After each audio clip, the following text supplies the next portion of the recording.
नमस्कार। आज हम अधिगम से संबंधित टॉपिक पढ़ेंगे। तो आज हम समझेंगे कि अधिगम किसे कहते हैं। मनोविज्ञान के अंतर्गत अधिगम से संबंधित आज हम जानकारी हासिल करेंगे।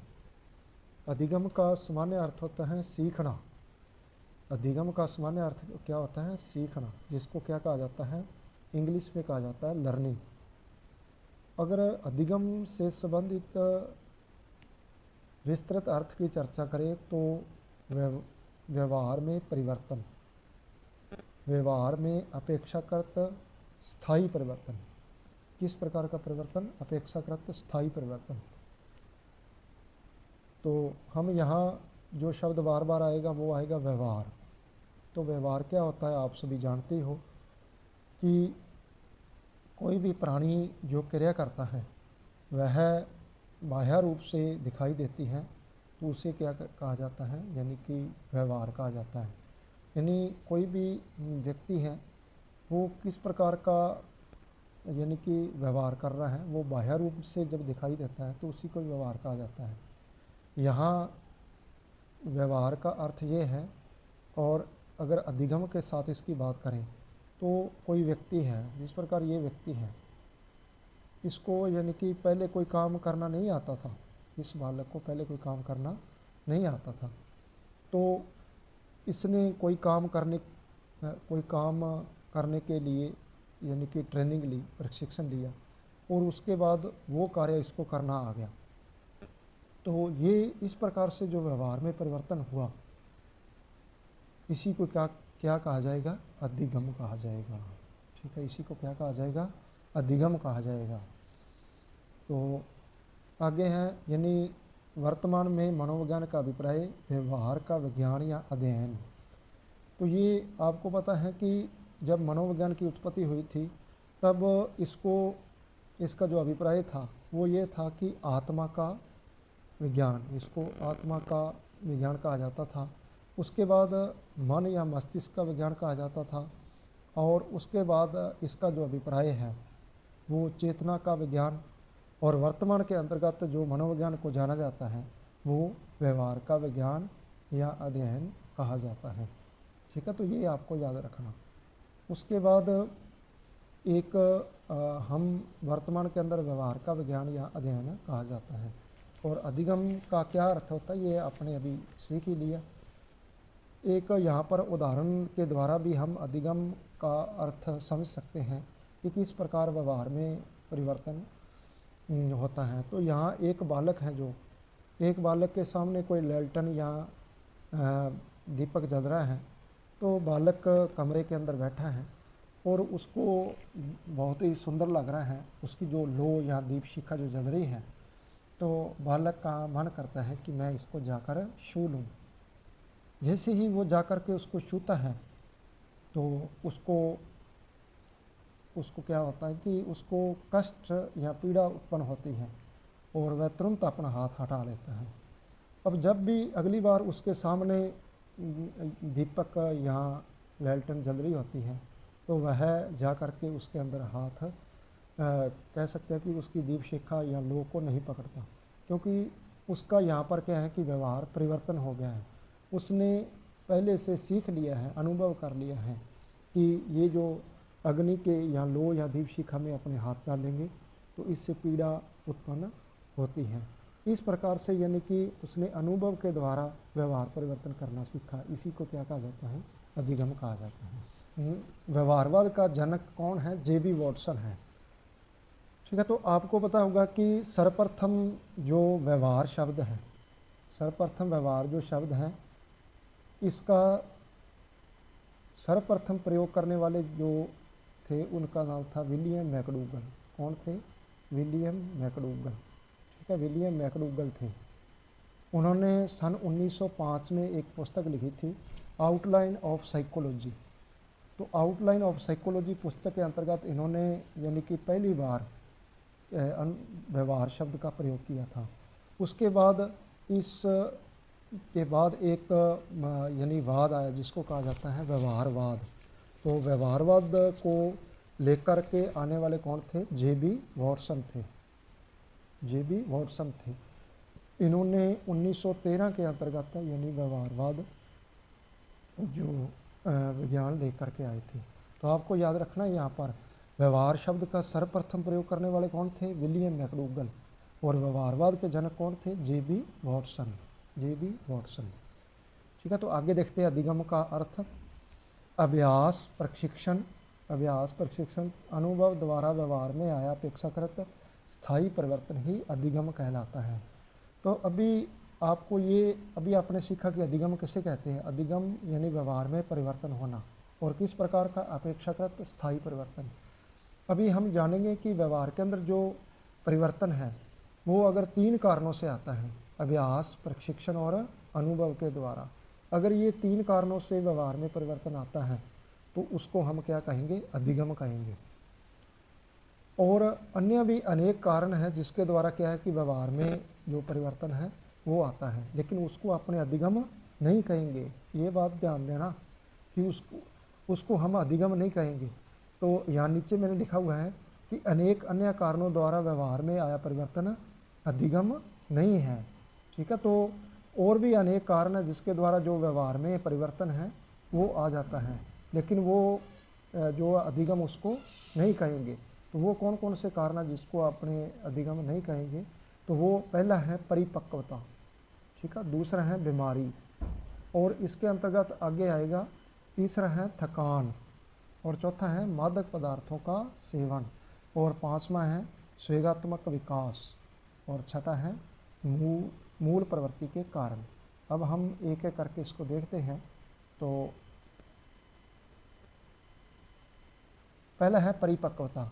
तो आप कहोगे सर परिपक्वता के कारण जो व्यवहार में परिवर्तन आता है उसको हम अधिगम क्यों नहीं कहेंगे?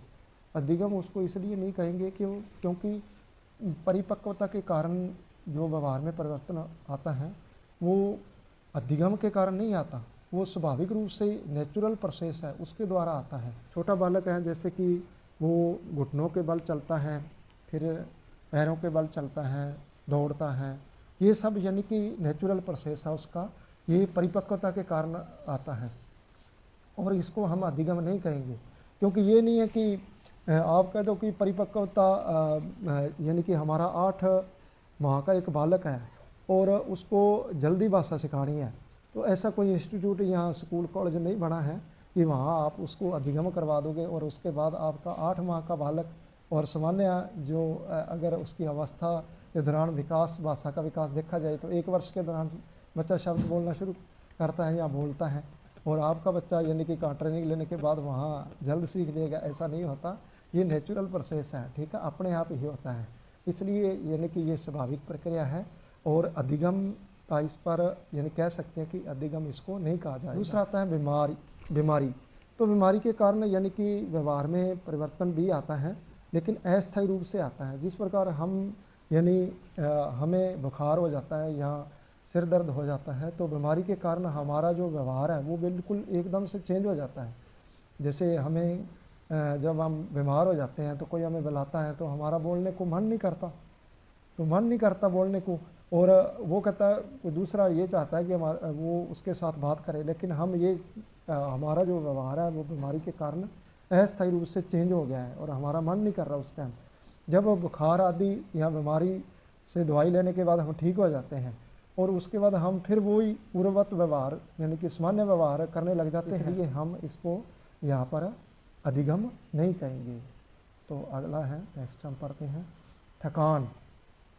तो जब थकान होती है, थकान के दौरान भी हमारा जो व्यवहार है वो चेंज हो जाता है।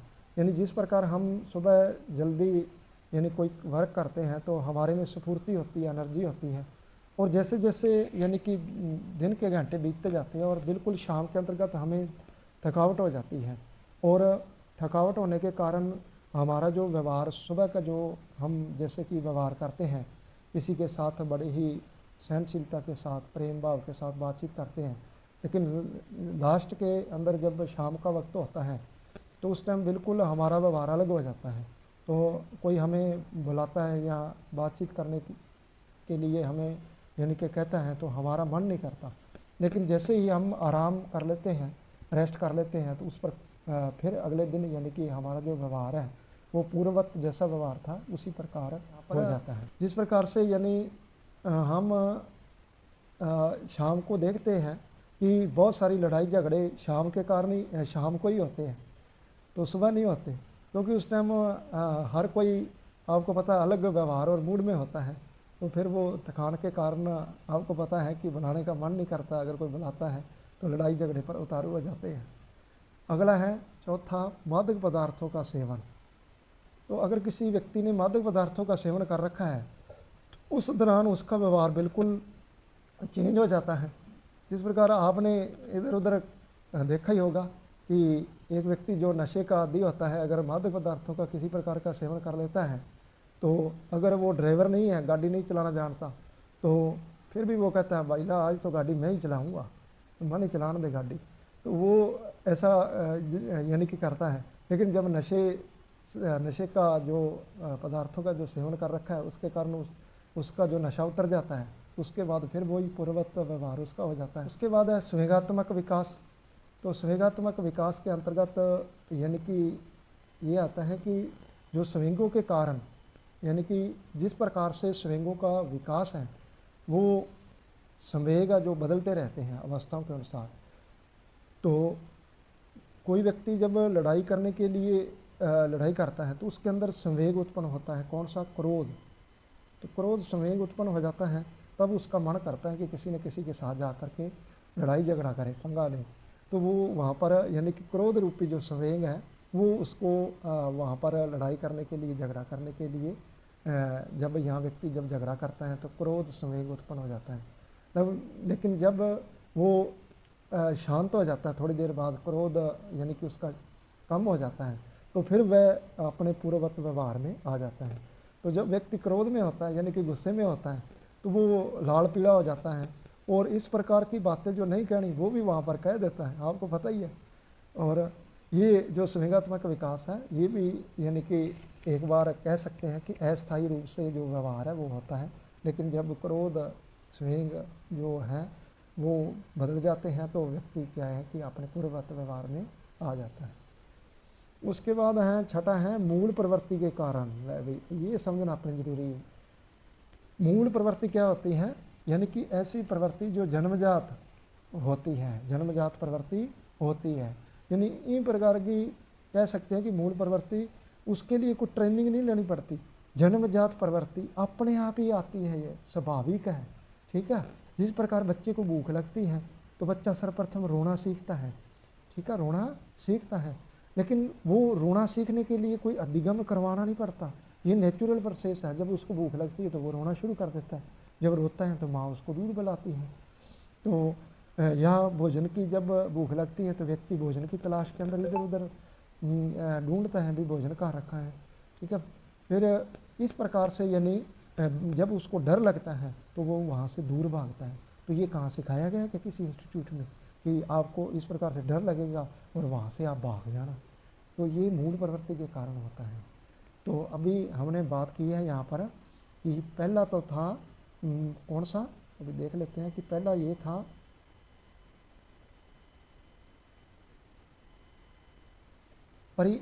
परिपक्वता के कारण, और दूसरा बीमारी के कारण, और तीसरा यहाँ पर कौन सा था? तीसरा जो अपने यहाँ वो था थकान के कारण, और चौथा कौन सा था? मादक पदार्थों के सेवन के कारण, और पांचवा था संवेगात्मक विकास, और छठा था मूल प्रवृत्ति के कारण। इनके कारण अगर व्यवहार में जो परिवर्तन आया है उसको हम क्या है? अधिगम नहीं कहेंगे। इस बात को आप अच्छी तरह से माइंड में बिठा लेना। तो कहीं प्रश्न आ जाए कि निम्न में से यानी ऑप्शन दे दे कि निम्न में से अधिगम किसको कहेंगे या नहीं कहेंगे, उसमें एक ऑप्शन ये 6 जो मैंने बताया है इसका डाल दे, तो आप कहीं करके आ जाओ और फिर आप घर आने के बाद मिलान आदि करो और फिर आपको पता लगे यार ये तो प्रश्न गलत हो गया। तो इस प्रकार आपको ये याद रख लेना है कि इसके कारण जो व्यवहार में परिवर्तन होता है उसको हम अधिगम नहीं कहेंगे। ठीक है। तो अच्छी तरह से दिमाग में ये बात है बैठा लेना। अगला नेक्स्ट स्लाइड पर चलते हैं। तो नेक्स्ट स्लाइड के अंदर है, अब हम अधिगम से संबंधित परिभाषाएं कुछ पढ़ेंगे। ठीक है। तो अधिगम से संबंधित जो परिभाषाएं हैं पहली दे रखी है वुडवर्थ के अनुसार। वुडवर्थ के अनुसार जो परिभाषा है वो ये है कि वुडवर्थ के अनुसार नवीन ज्ञान तथा नवीन प्रतिक्रिया का अर्जन ही अधिगम है। ठीक है, नवीन ज्ञान।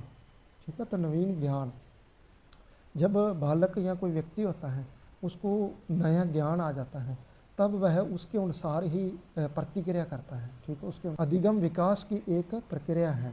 ठीक है, तो अधिगम हम यहाँ पर सीख रहे हैं, तो यहाँ पर सीख रहे हैं तो इसका अर्थ ये है कि अब हम अगर अवलोकन करें तो पहले हमारे को क्या आता था, कुछ भी नहीं आता था, लेकिन हमने धीरे धीरे क्या किया, अधिगम प्राप्त किया, और अधिगम प्राप्त करते करते हम यहाँ तक पहुँच गए।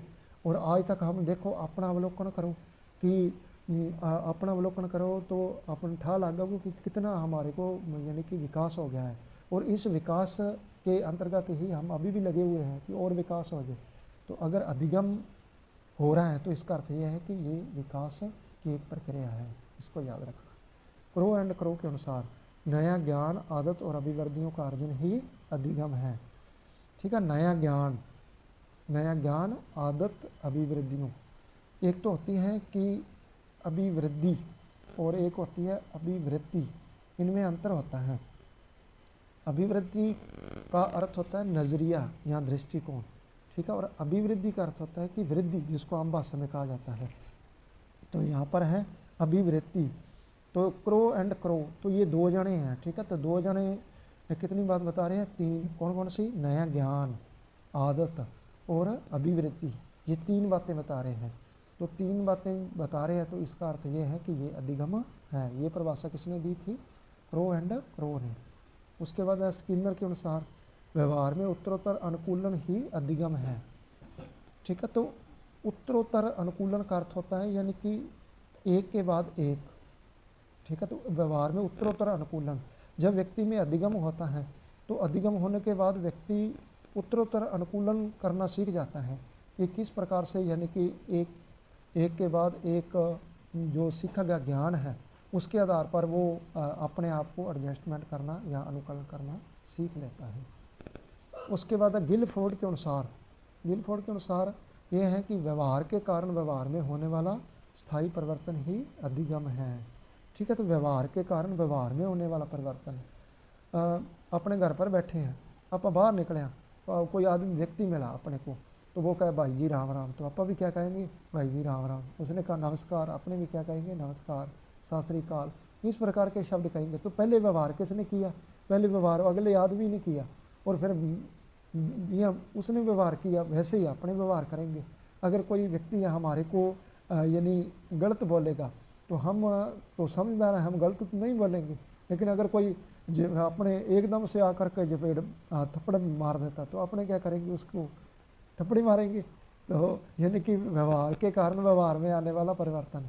ठीक है, तो इस प्रकार से ये गिलफोर्ड की परिभाषा है। तो नेक्स्ट स्लाइड पर चलते हैं, एक बार इसको।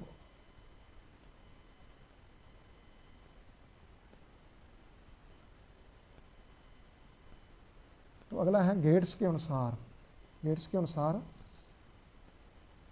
अनुसार अनुभव तथा प्रशिक्षण के द्वारा व्यक्ति के व्यवहार में आने वाला स्थायी परिवर्तन ही क्या है, अधिगम है।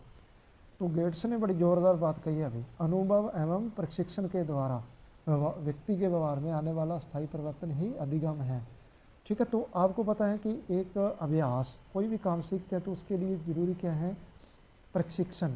ठीक है, तो कोई जिस प्रकार अपने यहाँ पर पहले अपने को क्या है कि पढ़ाना नहीं आता था, तो हमने क्या किया, उसके लिए बीएड करी। तो बीएड में क्या किया, ट्रेनिंग दी गई कि आपको किस प्रकार यानी कि पढ़ाना है बच्चों को, प्रशिक्षण दिया गया। तो प्रशिक्षण दिया गया तो हमने बार बार क्या किया, अभ्यास किया। तो बार बार अभ्यास किया तो प्रशिक्षण और अभ्यास के फलस्वरूप क्या है, अनुभव का जन्म होता है। तो अनुभव हो गया। पहले बालक जब पढ़ाते हैं बीएड करने वाले तो उनकी लातें कांपती हैं, होंठ कांपते हैं, लेकिन धीरे धीरे करके जब उनको अभ्यास हो जाता है तो फिर यानी कि उनको अनुभव हो जाता है। और अनुभव होने के बाद उनको यानी कि जो व्यवहार है वो व्यवहार के अंतर्गत वो कार्य व्यवहार है वो स्थायी हो जाता है। और स्थायी होने के बाद वो यानी कि सामान्य कह सकते हैं स्वभाव के साथ कार्य करने लग जाते हैं, वो पढ़ाने का कार्य करने लग जाते हैं। आगे हम पढ़ते हैं कि अधिगम की विशेषताएं। अधिगम की विशेषताओं के अंतर्गत आता है, अधिगम एक प्रक्रिया है, उत्पाद नहीं है। ठीक है, अधिगम एक प्रक्रिया है। तो कोई भी व्यक्ति अधिगम करता है तो अधिगम करने के लिए उसको यानी कि किसी न कोई निश्चित प्रक्रिया के द्वारा गुजरना होगा। तो अधिगम का अर्थ यहाँ पर आपने जो स्कूल में पढ़ते हैं ना, वो भी हो सकता है। अधिगम का अर्थ यहाँ पर या दूसरा कोई काम धंधा व्यक्ति सीखता है, वो भी हो सकता है। तो कोई भी व्यक्ति काम धंधा कोई नया सीखता है तो उसको वो प्रक्रिया से गुजरना पड़ेगा। जिस प्रकार यानी कि कोई कह सकते हैं कि बालक है, तो वो यानी कि उसने कोई भी इलेक्ट्रॉनिक का काम सीखना है, तो सीखने के लिए पहले उसको वो जो प्रक्रिया है वो सारी समझनी पड़ेगी भी किस प्रकार से क्या काम कैसे होगा। तो इसी प्रकार यानी कि अगर स्कूल में अपने अधिगम की बात करें तो वहाँ पर उसको प्रक्रिया जो होती है उससे गुजरना पड़ेगा कि उसको कौन सी क्लास में एडमिशन लेना है, उसका सिलेबस क्या होगा, उसका निश्चित समय क्या होगा, कौन सा टीचर कब पढ़ाएगा और उसके अंदर कितने कितने लेसन होंगे और कब यानी कि उस जो अलग अलग यानी कि विषय हैं उसको पढ़ने की जो प्रकृति या स्वरूप है वो भी समझने का अलग अलग तरीका होगा। ठीक है, तो फिर उसके बाद टीचर पढ़ाएगा तो उसको अभ्यास करना पड़ेगा, कुछ चीज़ें समझनी पड़ेगी, कुछ याद रखनी पड़ेगी, याद करनी पड़ेगी। इस प्रकार से यानी अधिगम में फिर उसके बाद उसका अंतिम कह सकते हैं कि जो परीक्षा होगी और फिर रिजल्ट आएगा। तो इस प्रकार से यानी कि अधिगम एक पूर्ण रूप से प्रक्रिया है, उत्पाद नहीं है। उत्पाद का अर्थ है यानी कि प्रोडक्ट नहीं है ये, कोई ये प्रोडक्ट नहीं है कि बना बनाया अधिगम कि आप दुकान पर परचून वाले जाके कहो कि गुरु जी बताओ कि अधिगम लेना और 1 किलो या 1.5 किलो अधिगम दे दो और थे बाजो लगाना लगा लिया। तो यह ऐसे नहीं होता। ठीक है, प्रोडक्ट नहीं है ये, परचून की दुकान पर नहीं मिलता। तो इसके लिए हमें प्रक्रिया करनी पड़ती है, यानी सीखना पड़ता है। अब आप ये साइकोलॉजी पढ़ रहे हो तो यहाँ पर साइकोलॉजी जो मनोविज्ञान पढ़ रहे हो तो इसको पढ़ने के लिए ये थोड़ा ना कि आप कोई दुकान पर प्रोडक्ट मिलता तो आप वहाँ पर जा करके साइकोलॉजी तो किलो ले आते, ज़्यादा ही ले आते भाई यार, रीट और सेकंड ग्रेड और फर्स्ट ग्रेड के लिए इकट्ठी तोड़ दो 2 किलो। जीवन पर्यंत चलने वाली प्रक्रिया है। तो आपको पता है कि जब बालक का जन्म होता है तब सर्वप्रथम वो यानी कि उसको दूध पीना नहीं आता, लेकिन जब वो रोता है सर्वप्रथम उसको भूख लगती है तो माँ अपनी छाती से लगाती है और वो यानी कि दूध कह सकते हैं कि पीना सीखता है। तब से यानी कि उसकी शुरुआत हो जाती है। तो ये भी कहा जाता है कि सर्वप्रथम बालक जब जन्म होता है तो उसको सर्वप्रथम यानी कि 24 घंटों तक तो उसको ये नहीं पता लगता कि आंखें कब खोलनी है और कब बंद करनी है। तो उसको यानी कि आंखों पर समन्वय करना वो सीखता है। तो इस प्रकार से यानी कि जन्म होने से लेकर के जीवन पर्यंत, तो ये जीवन पर्यंत व्यक्ति कोई ना कोई यानी कि घर में परिवार के सदस्यों से, बाहर समाज से, ठीक है, गली मोहल्ले के अंतर्गत कोई भी व्यक्ति मिल गया, वो अच्छी बात कोई बता गया तो वहाँ भी सीखने को मिला। ये कोई वो अधिगम नहीं है कि स्कूल वाला यानी कि स्कूल के अंदर निश्चित पाठ्यक्रम और निश्चित गुरुजी है और वो बटा जाके सिखा सी और आप सीखांगा, वो अधिगम है। ये वो अधिगम नहीं है। ये वो अधिगम है यानी कि जो इसमें दोनों प्रकार का आ जाता है। एक तो होता है औपचारिक और एक अनौपचारिक। औपचारिक का अर्थ यानी कि जो निश्चित समय और स्कूल का जो निश्चित पाठ्यक्रम है वहाँ जा करके जो गुरुजी स्कूल कॉलेज में सिखाते हैं, एक तो वो आ जाता है। और दूसरा इसके अंतर्गत वो आ जाता है जो गली मोहल्ले में कोई भी अपना भाई बहन, माता पिता, ताऊ काका, जो भी हमें चलता फिरता यूं ही अच्छी बात सिखा जाता है और जो जीवन पर्यंत हमें काम आते हैं वो भी इसके अंतर्गत आता है। इसलिए लिखा है कि अधिगम जीवन पर्यंत चलने वाली प्रक्रिया है। जब तक यानी कि व्यक्ति जीवित रहता है और लास्ट स्टेज तक यानी कि व्यक्ति सीखता ही रहता है। तीसरा है अधिगम सकारात्मक व नकारात्मक दोनों प्रकार का होता है, जो कि समाज के स्पेक्स होता है। तो अधिगम सकारात्मक और नकारात्मक दोनों टाइप का ही होता है। यानी ये नहीं है कि बालक जिस समाज में परिवार में यानी कि वहाँ रहेगा तो वहाँ पर यानी कि केवल और केवल सकारात्मक यानी अच्छी बातें सीखेगा, ज़रूरी नहीं। उसके साथ साथ वो बुरी बातें भी सीखेगा। यानी जिस समाज के अंतर्गत बालक यानी अच्छी बातें सीख रहा है, राम राम करना, भजन करना सीख रहा है और वहाँ पर वो गालियाँ निकालना भी सीख रहा है, उसी समाज से सीख रहा है। ठीक है, तो लिखा ना जो कि समाज के स्पेक्ष होता है, ये बड़ी ज़ोरदार बात लिखी है। इसका अर्थ ये है कि जिस प्रकार का समाज होगा उसी प्रकार से सीखेगा। तो अगर समाज अच्छा होगा तो वो बालक अच्छी बातें सीखेगा। अगर वहाँ समाज लड़ाई झगड़े वाला होगा, गालियाँ देने वाला होंगे लोग, तो वो बालक गालियाँ देना ही सीख जाएगा। इस प्रकार यानी कि ये सकारात्मक और नकारात्मक दोनों प्रकार का होता है। तो ये आ सकता है आपको, वो वहाँ पर पॉइंट ये याद रखना भी किस टाइप का होता है, ये पूछा जा सकता है। तो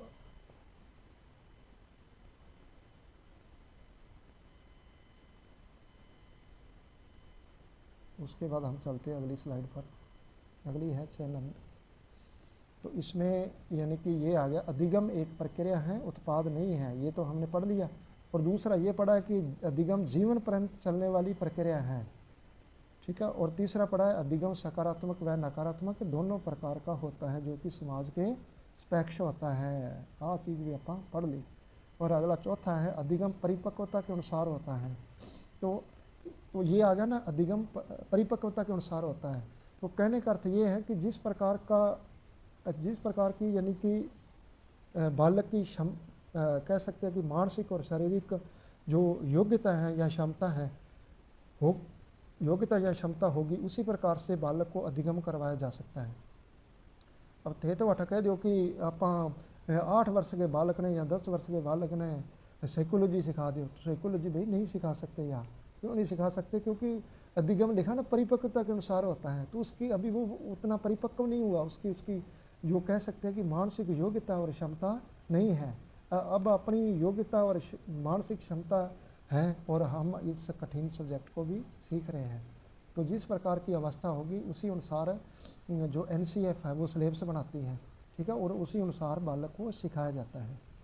और उसके बाद अधिगम सदैव उद्देश्यपूर्ण होता है। हाँ, तो ये ज़रूरी है कि अब अपने यहाँ पर ये साइकोलॉजी या मनोविज्ञान सीख रहे हैं, अधिगम का टॉपिक सीख रहे हैं। तो आपको पता है कि हम क्यों सीख रहे हैं? इसलिए सीख रहे हैं कि हमें नौकरी प्राप्त करनी है, ठीक है, नौकरी प्राप्त करनी है, हम इसलिए यहाँ पर सीख रहे हैं। उद्देश्य है ना नौकरी प्राप्त करना। अगर हमारे सामने कोई उद्देश्य ही नहीं होगा तो हम उद्देश्य के बिना नहीं सीखते। तो अलग अलग काम के लिए अलग अलग उद्देश्य हो सकते हैं। बहुत सारे लोग जो व्यक्ति या दूसरे काम सीखते हैं तो उनका उद्देश्य ये है कि रोजगार को प्राप्त करना, ठीक है, रोजी रोटी जीवन यापन चलाना अपना। तो अधिगम सदैव उद्देश्यपूर्ण होता है, इसलिए लिखा है। अधिगम आदतों के निर्माण की प्रक्रिया है।